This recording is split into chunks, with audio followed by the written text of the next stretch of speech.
என் அன்பு குழந்தையே, எதிர்கொள்ளும் கஷ்டங்களாலும் துன்பங்களாலும் உன்னுடைய வாழ்க்கையையே வெறுக்கும் அளவிற்கு நீ வந்து விட்டாய்.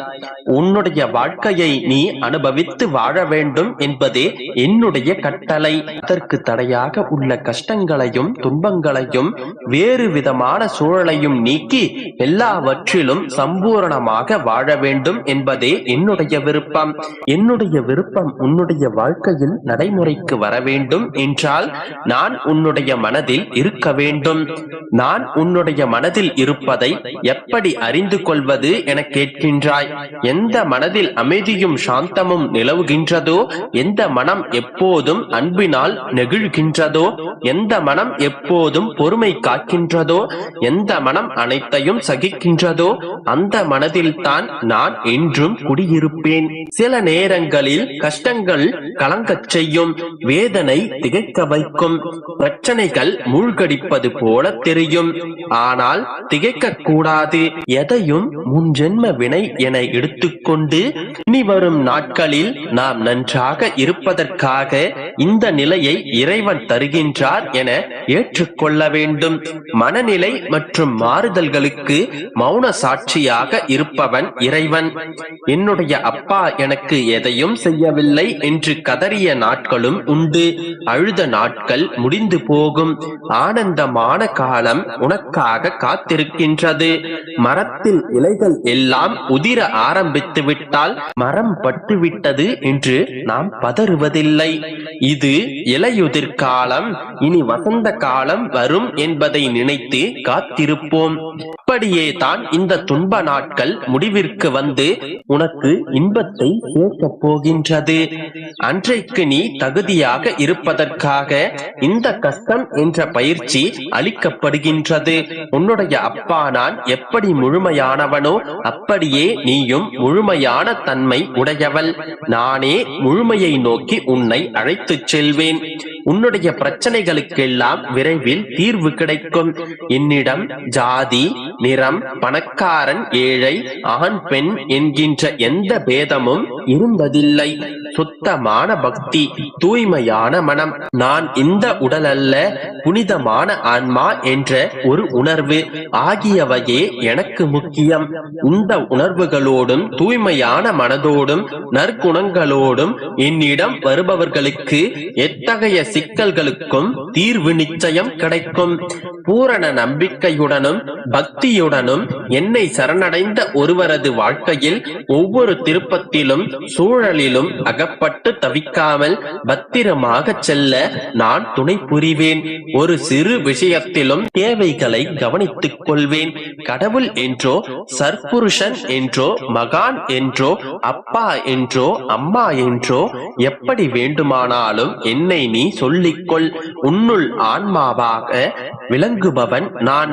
அனைவரையும் ஆட்டிக்கொள்ளக்கூடிய அபார சக்தி என்னிடம் உண்டு. என்னுடைய சன்னதியில் சந்தேகங்கள், கவலைகள், பயங்கள் என்று எவற்றிற்கும் இடம் கிடையாது. என்னிடம் பூரணமாக தஞ்சம் அடைந்துவிட்டால் நீ பத்திரமாக இருப்பாய். தாய்ப்பறவை தன்னுடைய பிள்ளைகளை சிறகினில் பத்திரப்படுத்துவது போலவே உன்னை நான் பத்திரமாக வைத்துள்ளேன். எந்த தீங்கும் அண்ட விடமாட்டேன். உன்னுடைய இலையுதிர் காலங்கள் முடிந்து வசந்த காலங்கள் ஆரம்பமாக போகின்றது. இனி நீ அழுதது போதும். உன்னுடைய கண்ணீரும் கவலைகளும் முடிவிற்கு வந்துவிட்டது. இனி ஒவ்வொரு நாளும் ஆனந்த செய்தியை நீ கேட்கப் போகின்றாய். சந்தோஷிக்கும் காலம் வந்துவிட்டது கண்மணி. மனக்கவலைகளை விட்டுவிட்டு மகிழ்ச்சியாக இரு. மற்றவற்றை நான் பார்த்துக் கொள்கிறேன். நம்பிக்கையோடு இரு. அனைத்துமே நல்லதாகவே நடக்கும். என் அன்பு குழந்தையே, வாழ்க்கையில் நீ பயணிக்கும் ஒவ்வொரு நாளும் ஒவ்வொரு பக்கங்கள். அவற்றில் சிரிப்பு, கண்ணீர், சந்தோஷம், கோபம், கஷ்டம், வெற்றி, தோல்வி, நல்லது, கெட்டது என அனைத்தும் நிறைந்துதான் இருக்கும். அந்த பக்கங்களில் நீ மட்டும் இடம்பெற மாட்டாய். எல்லா உறவுகளும், எல்லா கதாபாத்திரங்களும் இடம்பெறும். அவர்களில் உனக்கு கிடைத்த அன்பு, கிடைக்காத அன்பு, நிலையில்லாத அன்பு, உண்மையான அன்பு என பல பரிமாணங்கள் இடம்பெற்றே இருக்கும். ஒரு அன்பு கிடைக்கும் போது ஏற்படும் சந்தோஷம், அதே அன்பு விலகும் போது ஏற்படும் வலி என பல வர்ணங்களை கொண்டுதான் அந்த வாழ்க்கையின் பக்கங்கள் இருக்கும். இவற்றையெல்லாம் நான் அனுபவிக்கவில்லை என்றாலும் அல்லது அனுபவிக்க விரும்புகிறேன் என்று சொன்னாலும் இவை அனைத்தும் உன் கையில் இல்லை. யார் உன் வாழ்வில் அமைய வேண்டும் என்பதை தீர்மானிப்பது நான். இங்கு நடக்கும் அனைத்திற்கும் நீ காரணமில்லை என்பது இப்போது உனக்கு புரிகின்றதா? உறவுகள் என்றால் சண்டைகளும் மனக்கஷ்டங்களும் வருவது இயல்புதான். ஆனால் அதற்காக என்னுடைய வாழ்க்கையை நான் தனியாக வாழப்போகிறேன் என்பது அர்த்தமற்றதாகும். முதலில் கூறியபடி உன் வாழ்க்கையில் என்ன நடந்தாலும் அதற்கு என்னுடைய சம்மதம் வேண்டும். அதனால் இனியும் தனித்து வாழப்போகிறேன் என்று புலம்பாதே. எனவே உன் வாழ்வில் எந்த உறவு நீடிக்க வேண்டும், எந்த உறவு நடுவில் வர வேண்டும், எந்த உறவு நீங்க வேண்டும், எந்த உறவு தொடர்ந்தால் நீ மகிழ்ச்சியாக இருப்பாய் என்பதை நான் அறிவேன். நீ வேண்டும் என்றாலும் வேண்டாம் என்றாலும் உன் மனம் விரும்பும் உறவை, உன் வாழ்விற்கு உகந்ததோர் உறவை உன் அப்பா நான் உனக்கு அனுப்பி வைக்கத்தான் போகின்றேன். உறவுகள் எல்லாம் கசந்து விட்டது என்று ஓரமாக உட்காராதே. கசப்பான வேப்பங்காய்களை இனிக்க செய்தவன் நான். இந்த கசப்பான வாழ்க்கையை இனிக்க வைப்பதற்கு எனக்கு ஒரு நொடி போதும்.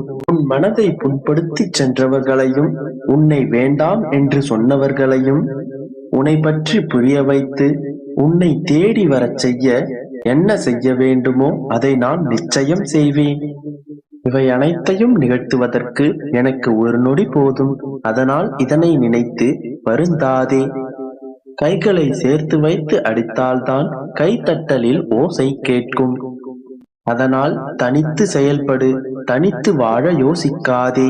அதனால் உறவுகளோடு சேர்ந்து சந்தோஷமான வாழ்க்கையை நீ கூடிய விரைவில் தொடங்கப் போகின்றாய்.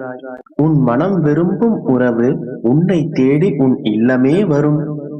என் அன்பு குழந்தையே, உனக்கு இந்நாளில் கஷ்டங்கள் சோகங்கள் வந்து இன்று உன் வாழ்வை ஸ்தம்பிக்க வைத்துவிட்டன என்று உணர்கிறாய். ஆனால் அது உன்னையும் உன் வாழ்க்கையையும் நல்ல திசையில் கொண்டு செல்ல காரணமாயிருந்தது. நீ போகும் பாதையில் முட்கள் உன்னை குத்தி வலி கண்டது என நினைப்பது சரிதான். ஆனால் அந்த முட்கள் உன் காலில் குத்தாமல் இருந்தால் நீ மேலே நிமிர்ந்து கொண்டேதான் சென்றிருப்பாய். கீழே குனிந்து பாதை எப்படி இருக்கிறது என்று கவனித்திருக்க மாட்டாய். முட்கள் உன் காலில் குத்தியதால் தான் நீ அந்த இடத்திலிருந்து உன்னையும் உன் பாதையையும் கவனிக்க ஆரம்பித்தாய். முட்கள் சிறு வலியை ஏற்படுத்தியிருக்கலாம். ஆனால் அது நீ பயணிக்கும் பாதை எப்படி இருக்கின்றது மற்றும் உன் பாதை மேலேயும் கீழேயும் பார்த்தவாறு இருக்க வேண்டும் என்பதை உணர்த்தியுள்ளது. இதற்காகவே என்னால் நிகழ்த்தப்பட்ட நிகழ்வுதான் இன்று உன் வாழ்வில் நடந்தது. அதனால் தானே கீழே குனிந்து மேடு பள்ளம் என அனைத்தையும்